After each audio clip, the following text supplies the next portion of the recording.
the government's launching a major crackdown on people smugglers, don't you know? Yes, well, under new plans announced by the Foreign Secretary, those involved in assisting and organising illegal immigration to the UK will face having their assets frozen and subject to travel bans as well.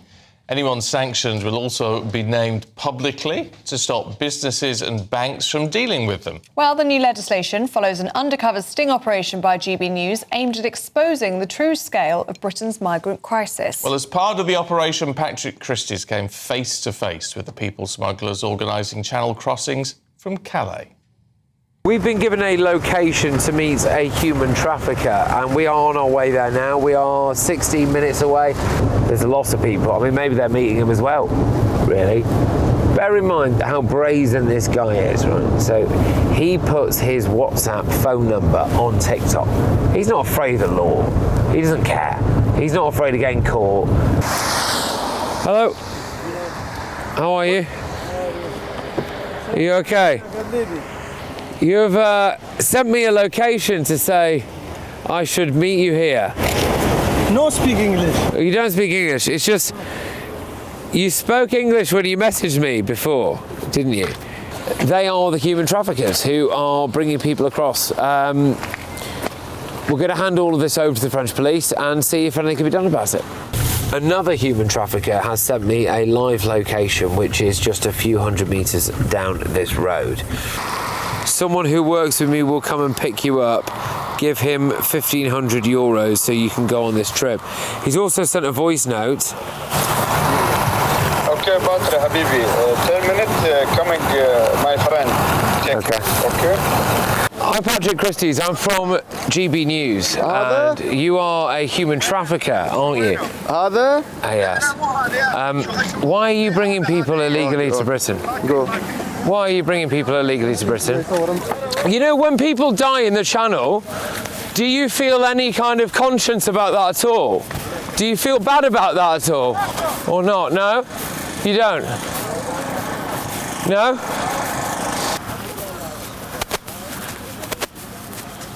So, all right, we're going to have to get out of here. We just had glass bottles thrown at us. So, that's that. Okay. Well, yeah, we just had a glass bottles thrown at us, and I think it's probably best if we get out of here. Okay.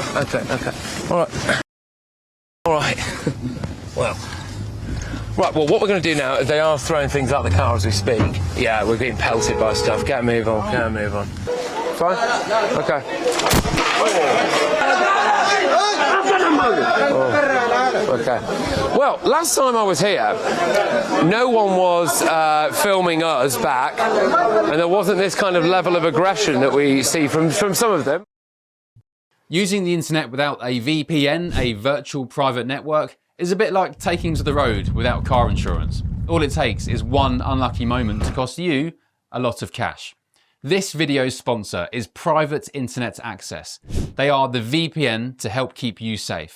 Click the link in the description below to find out why over 30 million people have downloaded PIA to protect themselves online.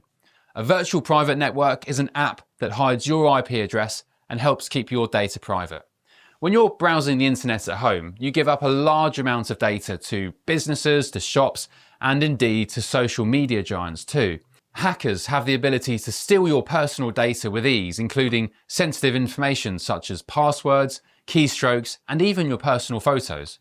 Private Internet Access helps protect your personal data by encrypting your internet connection to keep your data out of the hands of cyber criminals.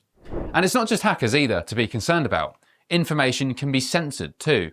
When Canada passed their C-18 bill, social media giants decided to ban news content on their platforms. But PIA can protect your ability to consume the news and content you love. Private Internet Access is available for Windows users, Mac OS, Android, Linux, iOS, and you can use one PIA subscription to protect an unlimited amount of devices. And we've got a huge GB News discount for you too. Click the link in this video's description and you'll get a massive 83% off PIA. That's under £2 a month, the price of a coffee, and you'll get an extra 4 months completely free on top. Also, there's a 30-day money-back guarantee too. Visit piavpn.com/Dixon facebook.com/GB News to start protecting yourself digitally today. That's Patrick Christie's there reporting from Calais. Very fraught atmosphere compared to its reporting about a month ago. Well, he's a brave man. It begs the question, if GB News can locate and expose gangs who are fueling Britain's migration crisis, why can't the Home Office? Yes, a good question for the former Home Office Minister, Tom Purseglove. What do you make of it, Tom? Well, it's shocking, isn't it, actually, how brazen some of these people smuggling linchpins are. The fact that those people are conducting that in that way, you know, in the open, I think is absolutely extraordinary. And I think your viewers will be horrified about what they're seeing there. And what is noticeable in that package compared to some of the earlier work that Patrick has done is just how hostile that environment is becoming. And actually some of that behaviour that you're seeing, I'm not sure we really want to be seeing that imported into the United Kingdom, frankly. No, but I mean, what it does point out is it's not difficult to find these people.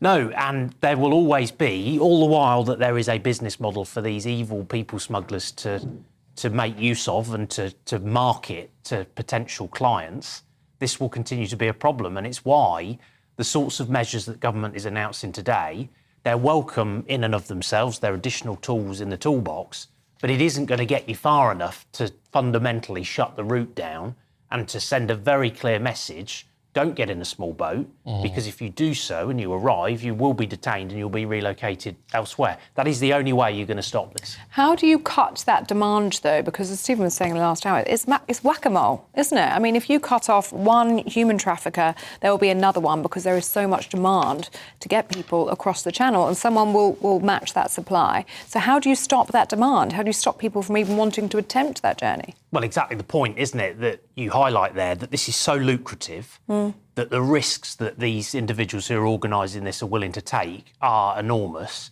They're not worried about being on a list of people who are sanctioned. No. They're not worried about being told that they can't come to the United Kingdom to travel here, because actually they don't want to. They just want to continue to coin it in from those that they are putting in small boats and sending across the channel. And also things like the earlier powers that government announced earlier in the year, where they said, for example, it will impact upon freedom of association or on social media accounts. Again, those people are often outside of the jurisdiction of the United Kingdom anyway. And even if they were here, the rewards are so lucrative that they're just not that fussed. And so, to me, there will always be a market for those people to get out there and to market and to advertise to other people, all the while that people believe that if you can get to the UK, you've got a very realistic prospect of staying. And things like the one in, one out, I think on the day that that policy was announced, there were 700 arrivals. If you work on the basis of sending 50 people a week, at worst, those people have got almost a kind of 16 out of 17 chance of staying. So you'd be very unlucky to be number 17 that wouldn't be able to stay. And all the while that those dynamics are there, they're going to keep coming. What I find extraordinary about this is the perception of it all. I mean, first and foremost, smash the gangs has been a mantra since obviously before the election. And, you know, a year in, we're being told, we're going to freeze some assets and name and shame people, which, I mean, yeah, it might be welcome, but it doesn't look like it's going to achieve Makes you much. feel good for a bit. Well, does it actually solve the crux of it? But does it though? Because, I mean, to me, I have to say, it just feels like the government is flogging a dead horse with this one and expecting some sort of result which no one in their right mind would actually expect. Well, my good friend Kevin Foster always says that the phrase that he uses that government has got itself into a position where a slogan from opposition has not translated into a strategy for government. And I think that really gets to the heart of the challenge that they've got. And to do the things that are radical enough to really shift the dial, to make a difference on this, requires a lot of political will. You've already seen Labour backbenchers kick off about welfare reform and trying to save £5 billion. And you're also beginning to hear kind of leaked comments from Labour MPs in meetings where they're talking about not really that bothered about this issue in truth, but we have to be seen to be talking tough on it. That is not conducive to doing what is necessary to stop this. You've got to do something very radical, and that does involve, as I say, detaining people on arrival and sending them elsewhere, because anything short of that is going to see people just continue to make that crossing. You need people to visibly see it's just not worth trying, because you're not going to be able to stay in the UK. Yeah, but if Labour stands any chance of winning the next election, or because this is going to be the election issue, they've got to get something through. They might have 120 Labour rebels voting against it, but if they've got the backing of the Conservatives and Reform, at least in Parliament, on some really strong deterrent issues, they could get it through. I think, for example, and I've said this all the way since the election, I thought it was mad to cancel Rwanda on that Friday. You've just arrived in office, you're new to the job, new to the processes, new to the challenges in terms of being actually sat behind the desk. Why would you have taken such a radical decision on day one, apart from for political dogma? And that's precisely what they've now done. They've hemmed themselves in. And I think that if, for example, a policy proposition came forward from the government that said, we're going to reinstate this, we're going to repair the relationship with the Rwandans and do it, we would be supportive of that, because we recognise that you've got to do something very different. The status quo isn't working. All the things that are just tinkering at the edges are welcome in that they're extra tools, but it's just not going to stop the issue. And I think the economy will be undoubtedly a big issue because it often is at elections. But I do feel that the political class and often the judiciary are out of touch when it comes to the way in which the British people feel about this. Yeah. This is getting hotter and hotter as a political issue. You can feel the tension rising. I'm really worried about that. And I do think that Nigel Farage yesterday was right in what he said about the strength of feeling that there is out there in the country, and not getting a grip on this could have appalling consequences. And it's just not right to have all that unfairness, the taxpayers footing the bill, people who do the right thing being penalised, and just having open borders makes no sense, not least from a national security perspective. No.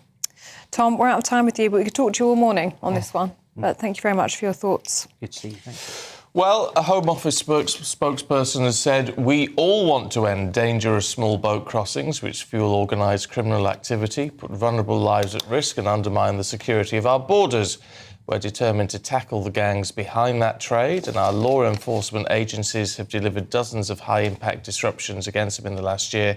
We'll continue to build on that work over the coming months in partnership with our overseas counterparts and ensure there is no more impunity for organised immigration crime. Can I just say, I think the tone of that is totally wrong, actually. Do you? Yeah. What, we all want to see an end? Well, because, let me just pull it up on my computer so I've got this. We all want to end dangerous small boat crossings which fuel organised criminal activity. Well, actually, what people want to end is people coming to this country illegally. People don't want... The priority of people is not to smash the gangs and stop the criminals, it's to stop the people coming here. Numbers. So it's like all... It's topsy-turvy, if I can... It's a phrase I was going to use, which I can't say on television, but it's topsy-turvy. That's what Farage was saying yesterday, wasn't it? About just being out of touch with the simmering anger of people who are just to ensure there is no more impunity for organised immigration crime. Well, yes, but it's not about the crime, is it? It's about stopping the people coming here. I don't know, it just seems wrong. It just seems the wrong perspective to me. Well, let us know what you think on that one. You will certainly have a view. gbnews.com/youwill say.